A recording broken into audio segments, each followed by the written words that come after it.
এর অর্থের মূল্যায়ন করতে হবে, প্রতিবেশীর হক আদায় করতে হবে। আপনি পেট পুড়িয়ে আপনি খেয়ে নিলেন, খাসির মাংস দিয়ে পেট পুড়ে আপনি ভাত খেয়ে নিলেন, আর পাশের বাড়ির লোক ক্ষুধার্ত অবস্থায় আছে, ওই ব্যক্তি কখনো ইমানদার হতে পারে না, ওই ব্যক্তি কখনো প্রকৃত ইমানদার হতে পারে না। দেখেন আল্লাহ রাব্বুল আলামিন পবিত্র কোরআনুল কারীমের ভিতরে বলছেন, ওয়া'বুদুল্লাহা ওয়া লা তুশরিকু বিহি শাইআ ওয়া বিল ওয়ালিদাইনি ইহসানা ওয়া বিযিল কুরবা ওয়াল ইয়াতামা ওয়াল মাসাকিন ওয়াল জারি যিল কুরবা ওয়াল জারিল জুনুবি ওয়াস সাহিবি বিল জামবি ওয়া ইবনিস সাবিল ওয়া মা মালাকাত আইমানুকুম ইন্নাল্লাহা লা ইউহিব্বু মা কানা মুখতালান ফাখুরা। আল্লাহ রাব্বুল আলামিন বলছেন, ওয়া'বুদুল্লাহা ওয়া লা তুশরিকু বিহি শাইআ। আল্লাহ পাক রব্বুল আলামিন বলছেন, ওয়া'বুদুল্লাহ, তুমি সেই আল্লাহর উপাসনা করো, আল্লাহর ইবাদত করো, আল্লাহকে ডাকো, তিনারই ইবাদত করো। ওয়া লা তুশরিকু বিহি শাইআ, তার সঙ্গে কোন জিনিসকে অংশীদার স্থাপন করিও না, কোন জিনিসকে তার সঙ্গে শরীক করিও না, অংশীদার স্থাপন করিও না। শুধু এখান থেকেই নয়, আল্লাহ রাব্বুল আলামিন তারপরে বললেন, ওয়া বিল ওয়ালিদাইনি ইহসানা, তুমি তোমার পিতামাতা, ওয়া বিযিল কুরবা, নিকট আত্মীয় স্বজন, ওয়াল ইয়াতামা ওয়াল মাসাকিন, ইয়াতিম মিসকিন, ওয়াল জারি যিল কুরবা, আত্মীয় প্রতিবেশী, ওয়াল জারিল জুনুবি ওয়াস সাহিবি বিল জামবি ওয়া ইবনিস সাবিল ওয়া মা মালাকাত আইমানুকুম। আল্লাহ পাক রব্বুল আলামিন বলছেন, তোমার আত্মীয় প্রতিবেশী, ওর আত্মীয় প্রতিবেশী, তোমার সঙ্গী সাথী অর্থাৎ তোমাদের অধীনস্থ দাস দাসীদের সঙ্গে ভালো ব্যবহার করো। ইন্নাল্লাহা লা ইউহিব্বু মান কানা মুখতালান ফাখুরা, নিশ্চয়ই আল্লাহ সুবহানাহু ওয়া তাআলা অহংকারী দাম্ভিককে ভালোবাসেন না, অহংকারকে পছন্দ করেন না। আল্লাহ পাক রব্বুল আলামিন প্রথম পয়েন্টে এর ভিতরে বললেন, ওয়া'বুদুল্লাহ, তুমি একমাত্র আল্লাহর দাসত্ব করো, আল্লাহর উপাসনা করো। ওয়া লা তুশরিকু বিহি শাইআ, তুমি আমার সঙ্গে, তুমি তার সঙ্গে কোন জিনিসকে, কোন বস্তুকে শরীক স্থাপন করিও না, অংশীদার স্থাপন করিও না। পৃথিবীর বুকে তিনটি বড় মহা পাপ রয়েছে। হাজারো বার জুমার খুতবার ভিতরে আমি বলেছি, পৃথিবীর বুকে তিনটি বড় মহা পাপ রয়েছে, তার মধ্যে এক নাম্বার স্থান নিয়েছে এই শিরক। যে ব্যক্তি শিরক করবে তার গুনাহ আল্লাহ পাক রব্বুল আলামিন কখনো ক্ষমা করেন না। তাহলে দ্বিতীয় নাম্বার পয়েন্টে আল্লাহ সুবহানাহু ওয়া তাআলা বললেন, ওয়া বিল ওয়ালিদাইনি ইহসানা, তুমি তোমার বৃদ্ধ পিতামাতাকে ভালোবাসো, তুমি তোমার বৃদ্ধ পিতামাতার সঙ্গে ভালো ব্যবহার করো। আজ যুবক সমাজ, যদি আপনি 1,50,00,000 কোটি টাকার মালিক হয়ে গেছেন, এমন যুবক সমাজ আছে তার পিতামাতাকে ধরে মারে, জায়গা জমির জন্য পিতামাতার সঙ্গে দুর্ব্যবহার করে। না না, আল্লাহ সুবহানাহু ওয়া তাআলা বলছেন, শোনো মুসলিম সমাজ, আল্লাহ সুবহানাহু ওয়া তাআলা বলছেন, ওয়া বিল ওয়ালিদাইনি ইহসানা, তুমি তোমার পিতামাতার সঙ্গে ভালো ব্যবহার করো। সেই পিতামাতার জন্য আজ আপনি পৃথিবীর এই ধরায় আসতে পেরেছেন, তার কোখ থেকে, সেই কোখ থেকে আপনি জন্মগ্রহণ করেছেন। তারপরে আল্লাহ পাক রব্বুল আলামিন বলছেন, ওয়াল ইয়াতামা ওয়াল মাসাকিন ওয়া বিযিল কুরবা, তোমার নিকট আত্মীয় স্বজন। নিকট আত্মীয় স্বজন বলতে এখানে কাকে বোঝানো হয়েছে? নিকট আত্মীয় স্বজন বলতে এখানে আপনার মামা, নানা, চাচা, আপনার শ্বশুর, শাশুড়, এদেরকে নিকট আত্মীয় বলতে বোঝানো হয়েছে। তুমি তোমার নিকট আত্মীয় স্বজনদেরকে তুমি কি করো? সম্মান দাও, ভালো ব্যবহার করো। ওয়াল ইয়াতামা ওয়াল মাসাকিন, এবং ইয়াতিম মিসকিনের সঙ্গে ভালো ব্যবহার করো। ওয়াল জারি যিল কুরবা, আত্মীয় প্রতিবেশী।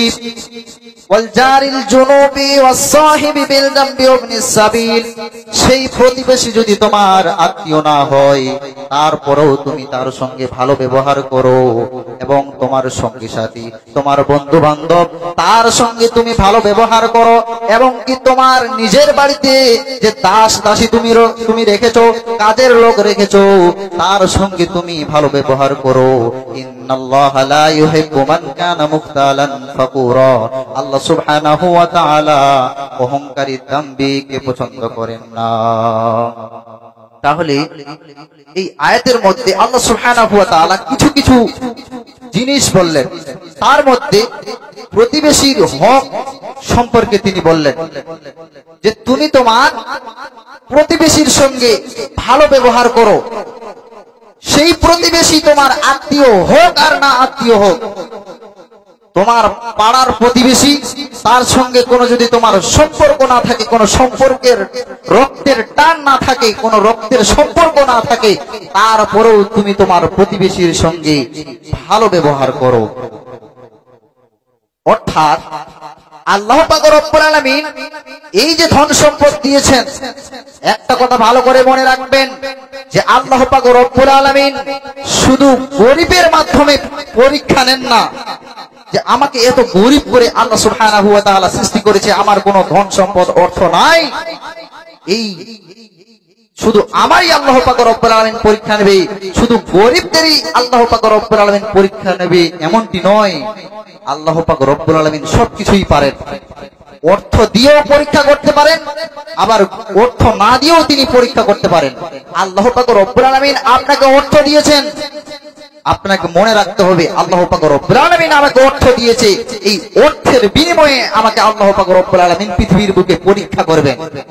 আপনি কি মনে করেছেন আপনাকে অর্থ দিয়েছে, আপনি আপনার অর্থ নিয়ে সুখে শান্তিতে জীবন চালিয়ে যাচ্ছেন, আপনি প্রতিদিন বাড়িতে খুব সুন্দর সুন্দর খাবার খাচ্ছেন, আর আপনার পাশের বাড়িতে এক মুঠো এক বেলা খেতে পায় না, সেটা কি সে হক রাখে না যে আপনি তার বাড়িতে গিয়ে একটু খোঁজ নেন? কিন্তু না, 40 ঘর দূরের কথা, এই যে আমার বাড়ি, তার পাশের বাড়ির সঙ্গে আমি কথা বলি না, সামনের বাড়ির সঙ্গে কথা বলি না। এই তো হচ্ছে আমাদের প্রতিবেশী। কেমন আমরা মুসলমান যে একজন প্রতিবেশী আরেকজন প্রতিবেশীকে দেখতে পাই না? আল্লাহু আকবার। মুসলিম সমাজ সতর্ক হয়ে যান। দেখুন আল্লাহর নবী সাল্লাল্লাহু আলাইহি ওয়াসাল্লাম বলছেন, মা জালা জিবরাইলু ইউসিনি বিল জাররি হাত্তা যানানতু আন্নাহু সাইওয়ারিসুহু। আয়েশা ও আব্দুল্লাহ ইবনে ওমর রাদিয়াল্লাহু তাআলা আনহু হতে বর্ণিত, তিনি বলেন আল্লাহর নবী সাল্লাল্লাহু আলাইহি ওয়াসাল্লাম বলছেন, তিনি কি বলছেন, জিবরাইল আলাইহিস সালাতু ওয়াস সালাম আমাকে প্রতিনিয়ত সব সময়ের জন্য তিনি কি করতেন, আমাকে প্রতিবেশীর হক সম্পর্কে তাগিদ করতেন। এমনকি আমি আমার মনের মধ্যে ধারণা করে নিয়েছিলাম, কি ধারণা করে নিয়েছিলাম, যে মনে হয় প্রতিবেশীকে সম্পত্তিতে হকদার করতে হবে। আল্লাহু আকবার। আল্লাহর নবী সাল্লাল্লাহু আলাইহি সাল্লাম বলছেন, জিবরাইল আলাইহিস সালাতু ওয়াস সালাম আমাকে প্রতিনিয়ত কি করতেন, প্রতিবেশীর হক সম্পর্কে তাগিদ করতেন। তো তিনি যে আমাকে এত তাগিদ করতেন, তো আমার মনে একটা ধারণা হয়ে গেছিল যে মনে হয় এই প্রতিবেশীকে সম্পত্তিতে হকদার করা হবে। কত বড় কথা, সম্পত্তিতে প্রতিবেশীকে হকদার করা হবে। আল্লাহ নবী সাল্লাল্লাহু আলাইহি ওয়াসাল্লাম মনের মধ্যে এই ধারণা করে নিয়েছেন। তাহলে বলুন, সেই জিবরাইল আলাইহিস সালাতু ওয়াস সালাম পৃথিবীর শ্রেষ্ঠ মানুষ, তিনাকে এতবার তাগিদ করেছিলেন যে তুমি প্রতিবেশীর হক আদায় করো, প্রতিবেশীর হক আদায় করো। সেই তাগিদ দেওয়ার বিনিময়ে আল্লাহ নবী সাল্লাল্লাহু আলাইহি সাল্লামের অন্তরে এমন ধারণা এসেছিল। তাহলে বলুন তো, এই হাদিস থেকে বোঝা যাচ্ছে যে প্রতিবেশীর হক আদায় করা কত গুরুত্বপূর্ণ একটা বিষয়, কত গুরুত্বপূর্ণ একটা বিষয়। আবু হুরায়রা রাদিয়াল্লাহু তাআলা আনহু হতে বর্ণিত, তিনি বলেন আল্লাহর নবী সাল্লাল্লাহু আলাইহি ওয়াসাল্লাম বলছেন, একজন লোক বিশ্বনবী জনাবে মুহাম্মদুর রাসূলুল্লাহ সাল্লাল্লাহু আলাইহি ওয়াসাল্লামের কাছে আসলেন। আসার পরে তিনি আরজ করলেন, তিনি বললেন, ইয়া রাসূলুল্লাহ, অমুক বাড়ির অমুক স্ত্রী অধিক নফল সালাত আদায় করে, অধিক নফল সিয়াম পালন করে, অধিক দান খয়রাত করে, দান খয়রাতে সে খুবই বিখ্যাত। কিন্তু সেই মহিলা তার প্রতিবেশীকে তার জিহ্বা দ্বারা কষ্টদায়ক কথা বলে। আল্লাহর নবী সাল্লাল্লাহু আলাইহি ওয়াসাল্লাম সঙ্গে সঙ্গে বললেন, ওই নারী জাহান্নামী। ওই লোকটি আবার আল্লাহর নবীকে বললেন, ইয়া রাসূলুল্লাহ, অমুক স্ত্রী লোক খুব কম নফল সালাত আদায় করে, খুব কম সিয়াম পালন করে, খুব কম দান খয়রাত করে, কিন্তু সে তার মুখ থেকে তার জিহ্বা দ্বারা প্রতিবেশীকে সে কোনো কষ্টদায়ক কথাবার্তা বলে না। আল্লাহর নবী সাল্লাল্লাহু আলাইহি ওয়াসাল্লাম বললেন, ওই নারী হচ্ছে জান্নাতি, ওই নারী জান্নাতে যাবে। তাহলে বলুন তো, প্রতিবেশীকে কষ্টদায়ক কথা বলা যাবে না। হাদিস থেকে বুঝতে পারলাম যে যতই আপনি ইবাদত করুন, নফল সালাত আদায় করুন, সিয়াম পালন করুন, দান খয়রাত করুন, যদি আপনার ভাষা থেকে, আপনার কাছ থেকে, যদি আপনার মুখের কথা থেকে যদি প্রতিবেশীকে কষ্ট দেওয়া হয়ে যায়, প্রতিবেশী যদি কষ্ট পেয়ে যায়, তাহলে আপনি জাহান্নামে যাবেন। আল্লাহর নবী বলছেন, আর কোন মানুষ যদি নফল সিয়াম কম পালন করে, নফল ইবাদত, নফল সালাত যদি কম করে, দান খয়রাত যদি কম করে, তার ওই ব্যক্তির জবান থেকে, ওই ব্যক্তির ভাষা থেকে প্রতিবেশী যদি নিরাপদ থাকে, যদি প্রতিবেশীকে সে যদি কষ্টদায়ক কথা না বলে, তাহলে ওই ব্যক্তি জান্নাতে যাবে। মানুষের মধ্যে এমন এমন মানুষ আছে যে কথা বলে না, দেখে মনে হবে কোথায় বলতে জানে না, হ্যাঁ, কোথায় বলতে জানে না, কিন্তু সে এক একটা এমন কথা বলবে মনে হচ্ছে তার মুখ থেকে বুলেট বের হচ্ছে, বুলেট। তাকে দেখে আবার বোঝা যাবে না যে সে কথা বলতে জানে, কিন্তু সে এমন এমন একটা কথা বের করবে তার মুখ থেকে, মনে হচ্ছে অন্তরের হাড়টি সব ফুটা হয়ে যায়, হাড় সব ফুটা হয়ে যায়। তো ওই ব্যক্তি হচ্ছে জাহান্নামী, যে তার এই ভাষা দ্বারা, তার জবান দ্বারা সে তার প্রতিবেশীকে কষ্টদায়ক কথাবার্তা বলবে, কষ্ট দিবে, সে কখনো জান্নাতে যেতে পারবে না। আল্লাহর নবী সাল্লাল্লাহু আলাইহি ওয়াসাল্লাম হাদিসের মধ্যে বলছেন,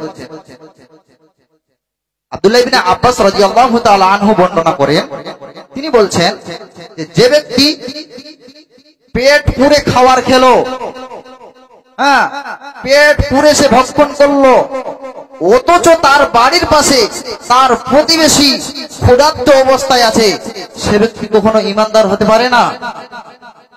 সে ব্যক্তি যতই সালাত আদায় করুক, যতই দান খয়রাত করুক, 50,000 1 লাখ ওই জালসার মাহফিলে যতই সে টাকা দান করুক, সে খাবার খেলো আর প্রতিবেশীর খোঁজ নিল না যে ওই বাড়িতে তারা কিছু খেতে পেলো কি পেলো না, ওই বাড়িতে অসুস্থ অবস্থায় আছে, সে কি পর্যায়ে আছে, তার কাছে পয়সা আছে না না, এই সে খবর নিল না। সে যদি ইবাদত করে কপালে দাগ লাগিয়ে দেয়, সে কখনো ঈমানদার হতে পারে না। আল্লাহর নবী সাল্লাল্লাহু আলাইহি সাল্লাম বলছেন, আবু যার রাদিয়াল্লাহু তাআলা আনহু তিনি বর্ণনা করছেন যে তুমি, আল্লাহর নবী সাল্লাল্লাহু আলাইহি সাল্লাম বলছেন, তুমি যখন বাড়িতে তরকারি রান্না করবে, তুমি যখন বাড়িতে তরকারি রান্না করবে, সেই তরকারির মধ্যে তুমি সেই পানিটাকে একটু বেশি পরিমাণ বাড়িয়ে দাও, যেন ঝোলটা বেশি হয়, যাতে তুমি তোমার প্রতিবেশীর খোঁজ নিতে পারো। কি বুঝতে পারলাম হাদিসের মধ্যে? তার মানে আপনাকে রান্না তরকারি এমন ভাবে করতে হবে যে কোনো বাড়িতে যদি তরকারি না থাকে, তো আপনার দায়িত্ব, আপনার হক, আপনাকে তরকারিটা পৌঁছে দিতে হবে। রাসূল সাল্লাল্লাহু আলাইহি ওয়াসাল্লাম বলছেন, মুসলিমের হাদিস। তাহলে বলুন, প্রতিবেশীর হক আদায় করাটা কত গুরুত্বপূর্ণ একটা বিষয়। আজ আমরা এই গুরুত্বপূর্ণ বিষয় সম্পর্কেও আমরা কিছুই মনে করি না। আজ একজন মুসলমানকে সহ্য করতে পারে না, একজন মুসলিম আর একজন মুসলিমকে দেখতে পারে না। কিসের